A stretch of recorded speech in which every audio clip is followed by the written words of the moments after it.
Hello and welcome back to the Baggies Podcast YouTube channel, where of course we're giving you all the latest news, views and opinions on all things Albion. Back again today with another match preview for you, talking all about the Albion Millwall game, which kicks off on Saturday the 11th of September at 3 o'clock back at home at the Hawthorns after another tedious international break to really split apart the start of the season. We'll be talking all about the Millwall game, giving the insight into the opposition, also having a look at what lineups we could play, and also a bit of a score prediction and an overall preview for it at the end of the video. So be sure, if you're enjoying this content, to subscribe to the Baggies Podcast YouTube channel. We're trying to reach 1,000 subscribers by the end of the year. We're closing in on about 300 to go, so hopefully we can get there by the end of the year. It's a long slog, but I know we can do it. There's plenty more match day vlogs, match day videos, all sorts of that, podcast, all of that coming on this channel. So make sure that you keep yourself involved in the channel by subscribing. Follow our Twitter as well at the Baggies Pod to get involved in future episodes of the podcast. But be sure to comment your score predictions on the Millwall game below. But yeah, without further ado, let's get straight into this preview. So let's get cooking straight in with this match preview. Of course, going to be a massive game for the Albion, coming back off another international break at the start of the season. It's always difficult to retain your momentum and try and keep that momentum and keep your chain reaction of wins and draws going after the international break. So I'm really looking forward to this one and seeing how Albion get on, of course. But let's go straight into the Millwall stats and sort of how they shape up so far this season. So with regards to Millwall, they're doing all right. I think by all accounts, to be quite honest. I don't think they're doing terribly. They're 17th in the league. They've got one win, 2 draws and 2 losses under their belt in the opening 5 games so far. So yeah, one all draw starting the season against QPR, but then a 1-1 draw against Blackburn Rovers, then a loss to Fulham, then a win against Cardiff, and a loss against Cardiff, and then a win against Blackpool, which is their most recent league result. So they're kind of on a high, whether that'll be broken up by the international break, but they did beat Blackpool in their previous fixture. In terms of their play style, I think we know what we can expect from Millwall. I think it's very well advertised that they're very physical and a very strong side in terms of physicality and wanting to really put off the opponent by, putting in those tackles that are going to really see who's up for the game and who's not up for the game. So I think in terms of that, we know what to expect from Millwall. But let's just have a look at some of the stats. So in terms of aerials won in the league, Millwall ranks 2nd in the league. We rank 3rd. So they're one of the only teams that are really beating us in terms of that physicality element in the air. They're Cardiff being the top of that with 45 aerials won per game. But then we've got the guys from Millwall with 37.6 aerials won per game, and then we're there with 36 just below them. So yeah, in terms of Millwall, they're sat just 2nd in that league in that league table in terms of aerials won, and then obviously tackles per game. They're really matching their opposition with physicality and obviously just good all-round competitiveness with 18 tackles per game. Seconding in the league again for that stat. So yeah, Luton atop with that was 20 tackles per game, but Millwall 2nd in that chart with 18 tackles per game. Just to give you an idea of where we are, we're 14th with 13.8 tackles per game. So yeah, it's kind of what's expected of Millwall, just going to try and beat you in every area, try and be first to every ball, and I think that's just the minimum requirement. Obviously, they lack a bit of ability in the final third, which we'll talk about in just a second as to how they get that ball at the pitch, but they're obviously meeting every team that they can meet in the middle with tackles, with interceptions, with headers. So it's good to see that, it's good to see that we're going to have a physical test tomorrow, and one that's going to test us physically, because obviously, as you know, we've been really overpowering teams quite physically over the past 5 games in the start of the Championship. So hopefully we can see that really come through and really start to knock at a team that are just as physical by the looks of things and slightly more physical by the looks of things as we are. So we're looking forward to seeing that. In terms of how they get the ball up the pitch, it's not quite long ball, but it is a little bit of long ball. It's accurate long balls being 26.6, which leaves them 8th in the division for that. We are 19th for that accurate long balls. So yeah, they're kind of just not lumping the ball, but they're trying to get the ball up quickly and progressively, as we are, I think, in terms of that. So yeah, in terms of Millwall, they're trying to get the ball up quickly. In terms of discipline, I think they're racking up the yellow cards, 13 yellow cards for Millwall, which leaves them 5th in the league.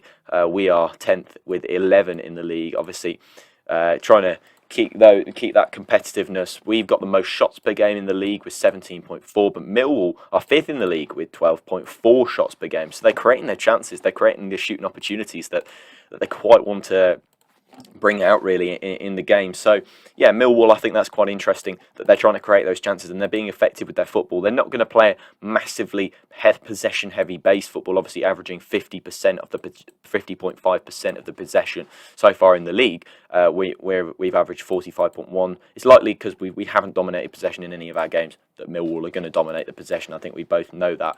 In terms of pass success, they're relatively low down in that chart, with finishing 17th on pass success with 70.2% of their passes being accurate. We've got the lowest pass success with 55% of our passes being accurate. As I said about the aerials, in terms of a who scored rating, which is the website where I'm getting all my stats from here, they sit 13th in terms of their performances so far this season. We sit third, we're just below QPR. In terms of their personnel, Millwall, they've got some very good players on their books. Obviously, we all know Jed Wallace, who's been a real starlet in the Championship over recent years and has done a very good job in terms of Championship football over the past few years, obviously scoring goals, assisting, and I think we all know about Jed Wallace and what he can bring to a side. Obviously, former Wolves player as well. We all remember the 1920 season where he really racked up the goals and assists and really challenged Mateus Pereira for that top assisting charts with 10 goals and 13 assists. So yeah, Jed Wallace, obviously we know of his quality, kind of playing in a real more forward role in a front almost three positions, sometimes even in a centre forward position so far this season. But he's a very good crosser of the ball, likes to pass, likes to get into the box, dribble his way into the box. He likes to take the set pieces, and he does like to shoot from distance as well, and gets those goals from distance occasionally. So Jed Wallace is probably their star man to look out for by the looks of things. But they have got some decent other players, which we'll talk about just now. Benica Fobe, a former Wolverhampton Wanderers player, again playing for Millwall, obviously coming back from a spell in Turkey, scored 2 goals so far this season. And playing reasonably well. He'll be one to challenge whether we can keep a good striker at Championship level at bay.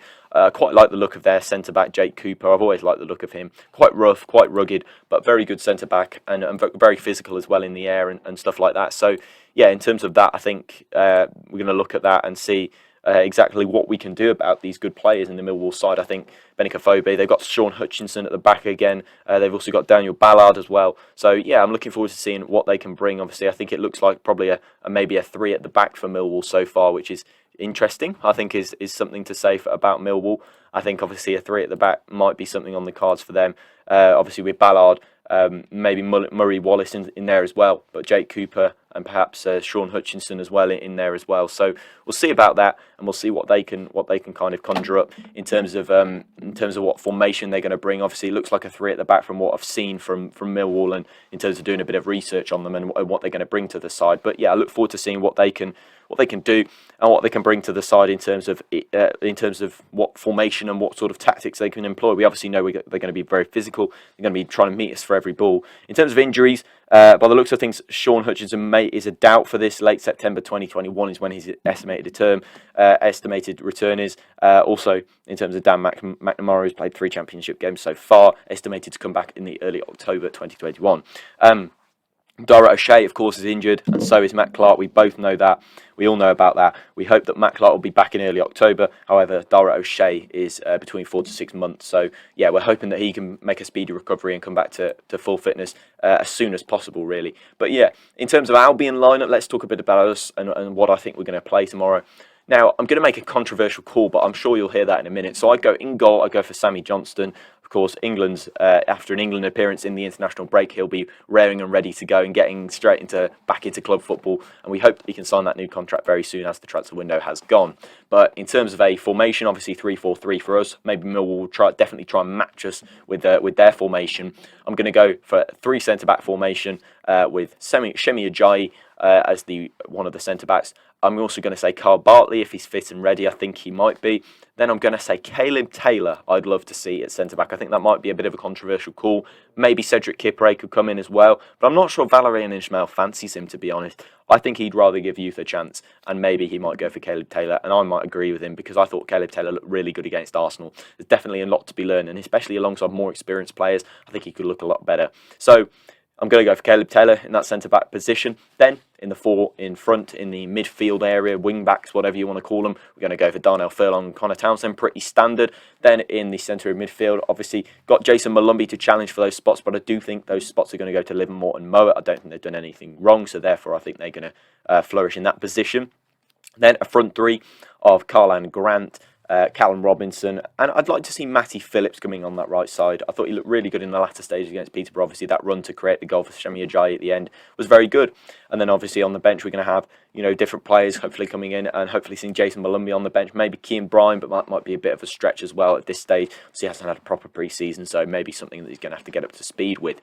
So that's my Albion lineup, a 3-4-3 formation. Let me know yours in the comment section below. Now time for some score predictions. Who do I think is going to come out on top? Now I'm going to say a 1-0 Albion win. I think it's going to be very hard fought. I don't think we're going to be able to overpower Millwall physically as we have done with other sides. So I think it's going to be very difficult, very, very meaty, this clash, I'm going to say, at the Hawthorns tomorrow. So yeah, I'm really looking forward to seeing what we can do against Millwall. Obviously, they're a very good side. But I'm going to say a 1-0 win, and I'm going to say a goal from Kyle Bartley from a long throw-in. I think is probably the way to go. I think it's going to be scrappy, but I think we can get a win. 1-0 Albion. Let me know your comments and your score prediction in the comments below.